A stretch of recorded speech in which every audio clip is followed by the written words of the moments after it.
Well, dear students of 11th class, continuing with your unit that is equilibrium, our today's topic is acid-base concepts.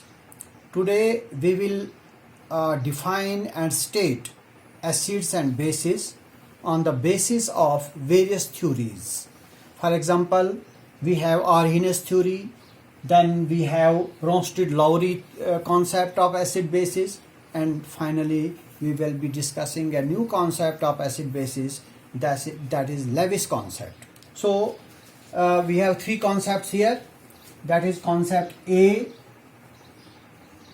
A concept is Arrhenius theory. Arrhenius theory of acid and bases. Then concept B will be Bronsted-Lowry theory. These are the names of scientists who have given this theory to clear the concepts of acid and bases, though they have certain limitations. Then we have another concept that is called Lewis concept of acid and bases. So altogether we have three concepts of acid and bases. That is Arrhenius concept, the Bronsted-Lowry concept, and finally the Lewis concept. So let me first come to the concept number one, that is Arrhenius theory. According to this theory, that is Arrhenius theory, I am taking this theory first, Arrhenius theory of acid and bases. According to this theory, acid is a substance. Acid is a substance which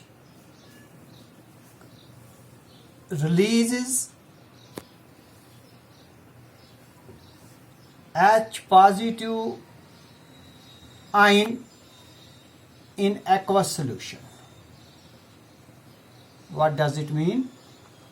That if we dissolve a substance in water, then it should release this ion, which are ion, hydrogen ion. For example, we have this compound HCl. Now when it is dissolved in water, that is its aqueous solution is taken, then what happens?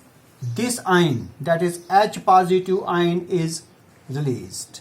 So since this substance, that is HCl, has the ability to release H positive ion, it has released H positive ion in aqueous solution, so this is an acid. So according to this theory, an acid is a substance which can release H positive ion in aqueous solution. For example, we have another substance which can do so, that is nitric acid. Now it also produces H positive ions. It releases H positive ions. So this is also an acid. Similarly, we have H2SO4. If its aqueous solution is taken, it also releases H positive ions plus sulfate ion. So all these substances have produced, they have released H positive ions, so these are acids. So according to Arrhenius theory, the substances which can release H positive ions are known as acids. And what about the base? According to Arrhenius theory, a base is a substance. Base is again a substance which can release or which releases OH negative ion, that is hydroxyl ion. This is hydroxyl ion. Hydroxyl ion in aqueous solution. So when a substance is taken in aqueous solution and if it releases these ions, that is OH negative ions, then that substance is a base. For example, let sodium hydroxide.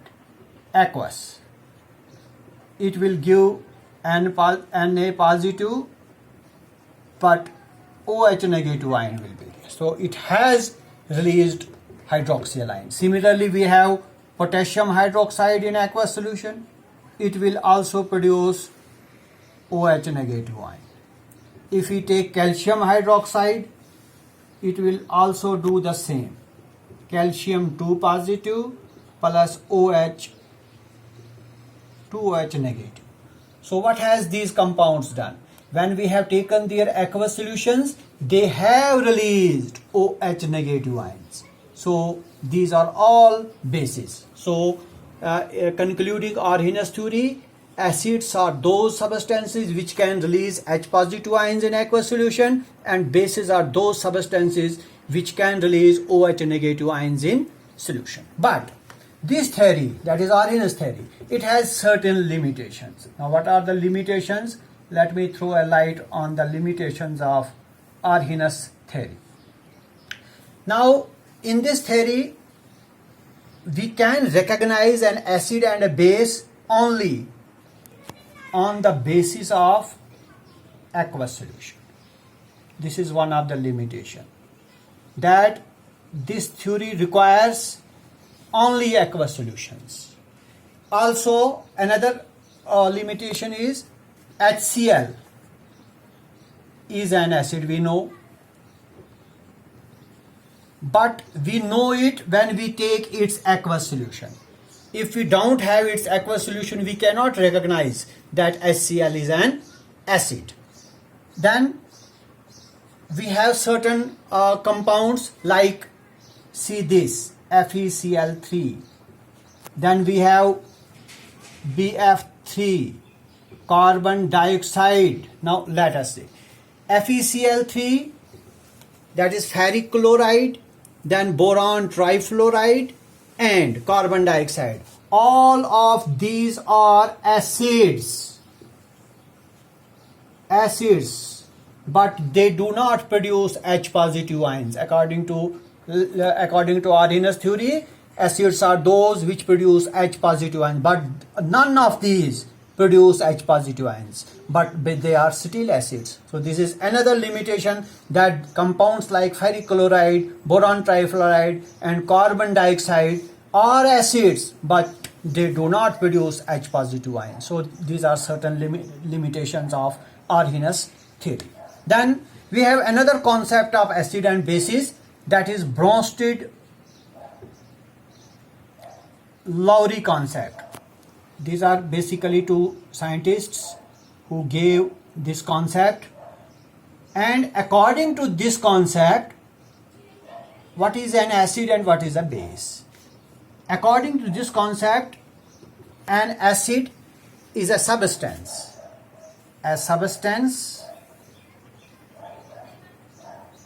having tendency, having ability, having tendency to donate a proton. When I say proton means this ion, H positive ion, because H positive ion has a proton. So a substance having tendency to donate a proton, that is, we can also say that it should be a proton donor. Any species which is proton donor, which can donate proton, is known as an acid.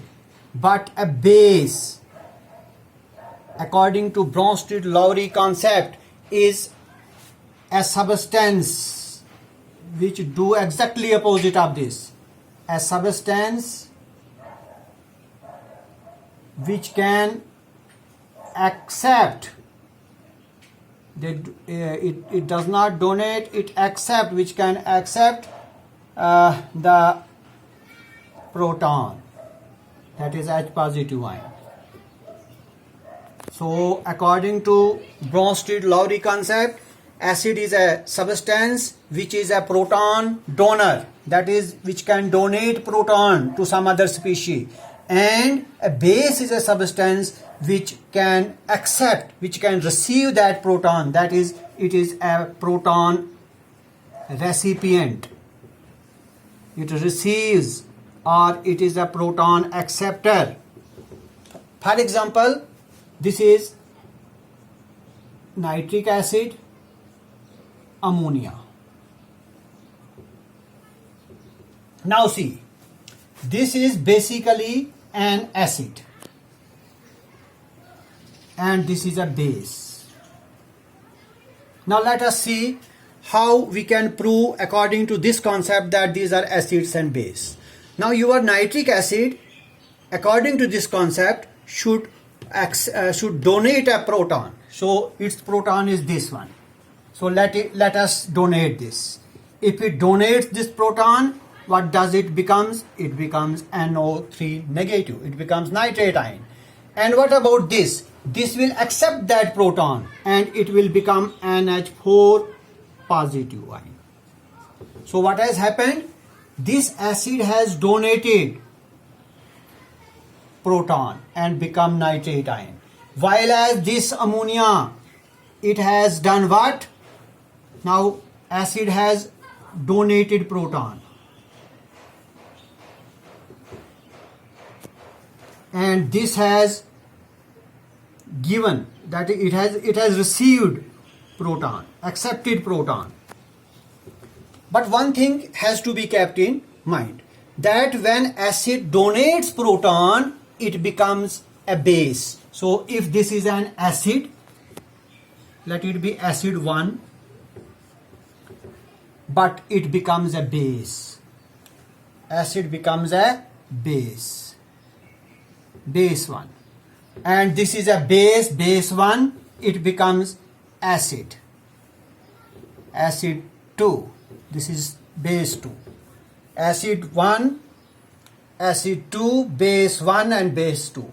So this is how acid and concept can be learned according to Bronsted and Lowry concept. Now these pairs, that is acid base pairs, these pairs, that is this acid and then its nitrate ion, these are called conjugate pairs. For example, the conjugate pair of HNO3 is NO3. The conjugate pair of ammonia is ammonium ion. These are known as conjugate pairs. HNO3 here it is, and these are conjugate pairs. And in the another example, ammonia and these are conjugate pairs. Let me take another example of this. Suppose we have HCl and ammonia. Now let us see what happens here. It will, this ammonia, it will donate, this hydrochloric acid, it will donate its proton. So it will become Cl negative. So what has it done? It has donated proton. And this accepts that proton and becomes NH4 positive. So this and this are conjugate pairs, 1 and 1, and ammonia and ammonium ion, they are also conjugate pairs. This is an acid but this is a base.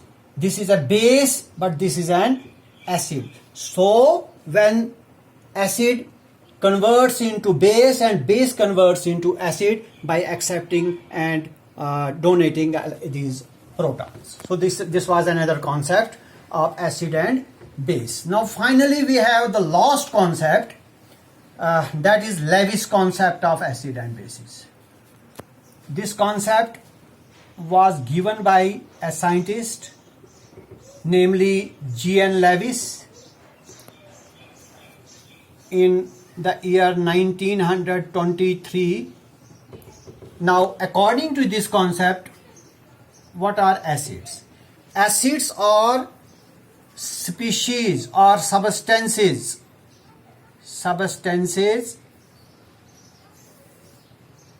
which accept a pair of electron.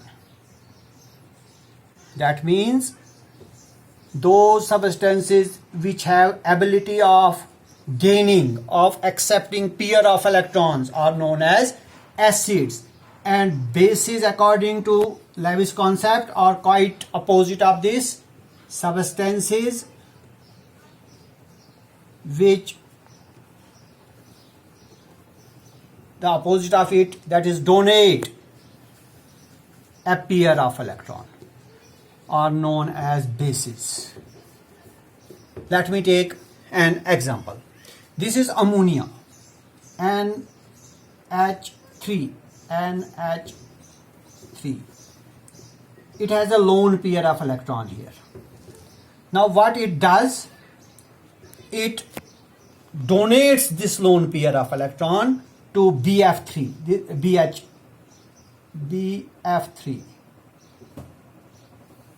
or H3. Now this pair of electron is donated. Now what happens? What has ammonia done? Ammonia has donated a pair of electron. So if it has donated, according to this concept, it should be a base. So this is a base. Why ammonia is a base? Because ammonia has donated a pair of electron. While as this compound, it has accepted that pair of electron. So it is an acid. So this is how an acid and a base can be studied as per the definition of Lewis concept. So that is all about acid-base concept. Today we learned the acid-base concept according to Arrhenius theory. Then we learned about Bronsted-Lowry concept of acid-bases, and finally we took Lewis concept of acid and bases. So thank you very much for today. That is all.